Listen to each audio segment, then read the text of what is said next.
Good afternoon, teddy bears, and welcome to our favourite storytime session. Now, we have got a really special book to read, and it's called The Dinosaur That Pooped a Planet. I don't know if anybody have listened to it before, but it's one of my favourites, and it's just all about poo. Right then, teddy bears, are you going to do some good listening? We're going to do our click, click, listening ears. Well done. And our click, click, watching eyes, teddy bears, are you ready? Are we doing good sitting? Well done, let's go. The Dinosaur That Pooped a Planet. Danny and Dinosaur liked to have fun. Some days they had lots, and some days they had none. One day they were bored, they had no games to play. Danny said, "Dinosaur, what shall we do today? We could mow the lawn, we could tidy the place, we could do our chores, or we could go into space." "But you mustn't forget to have lunch," said their mummy. "You cannot have fun without food for your tummy." So they packed a packed lunch for the Science Museum, where rockets were kept if you wanted to see them.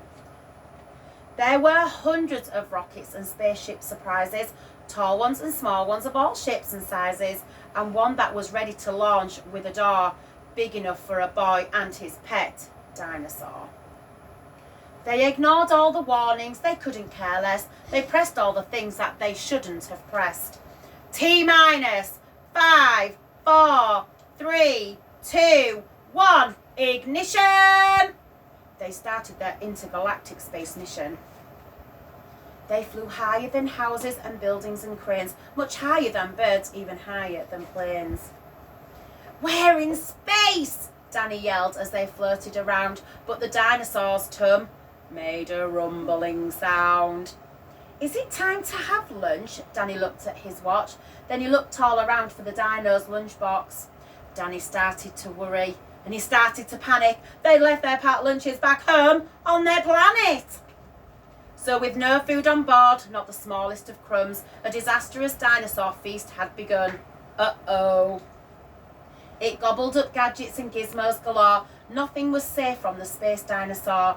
Robots and ray guns and blinking red blinkers, eating things brought up by NASA's great thinkers. The hyperdrive gamma reactor machine was swallowed along with the space tractor beam.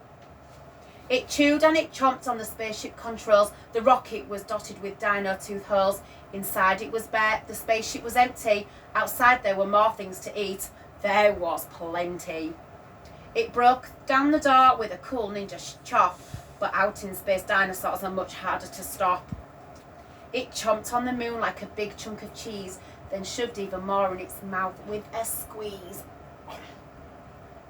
It munched on the Martians from Mars and their cats. Their cats are like ours, but their cats wear cool hats. Satellite Saturn and 6 supernovas, shape-shifting saucers and 7 space rovers. It guzzled 5 gallons of fuel from the tank, and Danny's jaw dropped as he watched what it drank. With a crunch and a crack and a nom nom nom noms, in one dino gulp their rocket was gone. Now nothing was left, all Danny could see, but was a fat dinosaur where the rocket should be, and so they were stranded with no way back home. Just Danny and Dino in space, all alone. Now Danny was crying. He cried and he cried. He cried and his tears filled his spacesuit inside. Unless they were going to stay there forever, the dinosaur needed to do something clever. With the feeling of guilt deep down in its gut, the brain brewed a plan involving its butt.